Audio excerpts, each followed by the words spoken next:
បាទសូមជម្រាបសួរពុកម៉ែបងប្អូនជាទីគោរពបាទសាជាថ្មីបាទថ្ងៃនេះមកទៀតហើយបាទមកថ្ងៃនេះគឺមកដាំខែម្ដងបាទពុកម៉ែបងប្អូនមានស្គាល់ដើមនេះជាដើមអ្វីទេបាទនេះគេហៅថាដើមខែលបាទដើមខែលនេះគឺខាងការងារអ្នកកន្លែងធ្វើការខ្ញុំគេឲ្យទេបាទគេឲ្យពីដើមបាទអញ្ចឹងក៏ឆ្លៀតដាំហើយក៏ឆ្លៀតថតជូនពុកម៉ែបងប្អូនទស្សនាតែម្ដងទៅបាទដើមនេះគឺគេដាំអឺវាស្រួលដាំទេបាទដោយសារតែវានៅជាប់កតុងចិត្តទៅក៏យើងត្រូវដាក់ដាំវាដីផ្ទាល់អញ្ចឹងណាបាទចាជាដំបូងគឺយើងត្រូវការចែកលងជីកអីណាហើយខ្ញុំដោយសារដីនេះជីស្រាប់បាទអញ្ចឹងក៏ខ្ញុំធ្វើការកាប់ដីជីកមុំទៅក៏ដាក់អាចគោដាក់ដាំបកគោវាតុបចងវាមកវាដួលណាបាទអញ្ចឹងដើមនេះគឺវាស្រួលដាំទេពុកម៉ែបងប្អូនបាទហើយខ្ញុំថតវីដេអូយូរហើយតែអត់បានផុសដោយសារតែខ្ញុំទៅរកវីដេអូឃើញបាទហើយដើមខែនេះគឺខ្ញុំបានហូបហើយបាទហើយខ្ញុំបានហូបពីកន្លែងក្រុមការងារអ្នកធ្វើការខ្ញុំគាត់ធ្វើការដាំបានច្រើនហើយក៏គាត់យកមកហូបនៅផ្ទះខ្ញុំអាំងសាច់អញ្ចឹងណាពុកម៉ែបងប្អូនបាទអាំងសាច់ហើយហូបដាក់វាឆៅក៏បានដាក់វានៅលើសាច់អាំងសពោតហូបក៏បានហូបបានទាំងអស់បាទអត់មានល្វីងអត់មានអីទេបាទខ្ញុំហូបហើយបាទឥឡូវខ្ញុំធ្វើការជីកដាប់មួយទៀតពីដើមអញ្ចឹងណាបាទចំណាំក្បែរគ្នានឹងបាទហើយសុំនិយាយបើកវងកញ្ចក់បន្តិចបាទនេះគឺដើមខេលបាទស្រួលដាំតិចពុកម៉ែបងប្អូនបាទឲ្យតែយើងស្រោចទឹកវារាល់ថ្ងៃទៅហើយខ្ញុំជាទូទៅខ្ញុំព្រឹកឡើងខ្ញុំស្រោចថ្ងៃឡើងចេញពីធ្វើការខ្ញុំទៅផ្ទះខ្ញុំស្រោចវិញបាទទៅផ្ទះវិញខ្ញុំស្រោចទៀតបាទអញ្ចឹងក៏ខ្ញុំ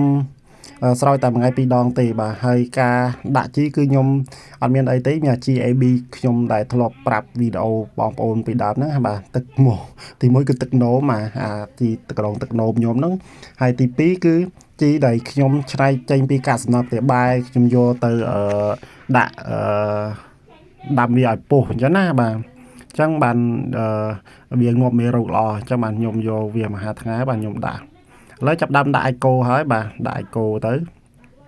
ដើម្បីឲ្យវាមានជីវជាតិតែមគល់បន្តិចណាបាទដើមនេះគឺវាត្រូវការពន្លឺច្រើនបាទប៉ុន្តែនៅខែនេះគឺខែប្រាំងដែរពុកម៉ែបងប្អូនមិនខ្វះតែពន្លឺបាទហើយខ្ញុំដាំនោះគឺក្បែរផ្ទះទេបាទហើយខ្ញុំដាំនេះគឺវាមានដើមខ្នុរក្បែរនឹងវាមានដើមទាបាទអញ្ចឹងវាមិនជាក្តៅណាស់ណាទេបាទចឹងអានេះវា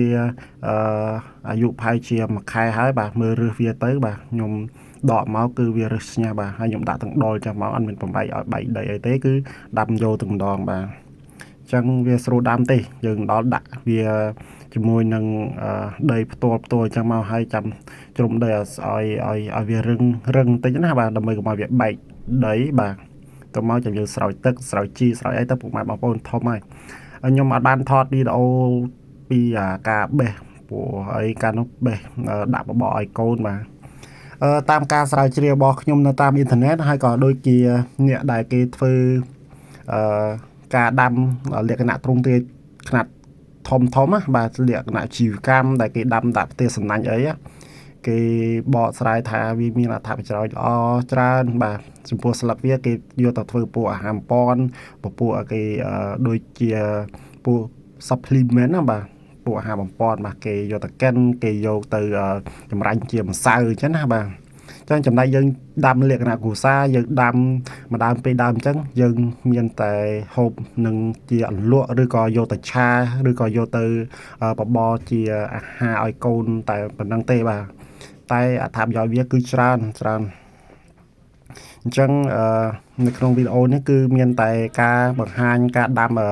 ខែលពីដើមហ្នឹងទេពុកម៉ែបងប្អូនបាទហើយសួរតែខ្ញុំទិញគ្រប់ណាខ្ញុំអត់បានទៅទិញនៅផ្សារទេគឺគេឲ្យទេបាទនេះកន្លែងធ្វើការខ្ញុំដាំហើយគេឲ្យបានពីដើមបាទអញ្ចឹងវីដេអូមានតែប៉ុណ្្នឹងពុកម៉ែបងប្អូនអរគុណច្រើនពុកម៉ែបងប្អូនសម្រាប់ការទស្សនាវីដេអូខ្ញុំ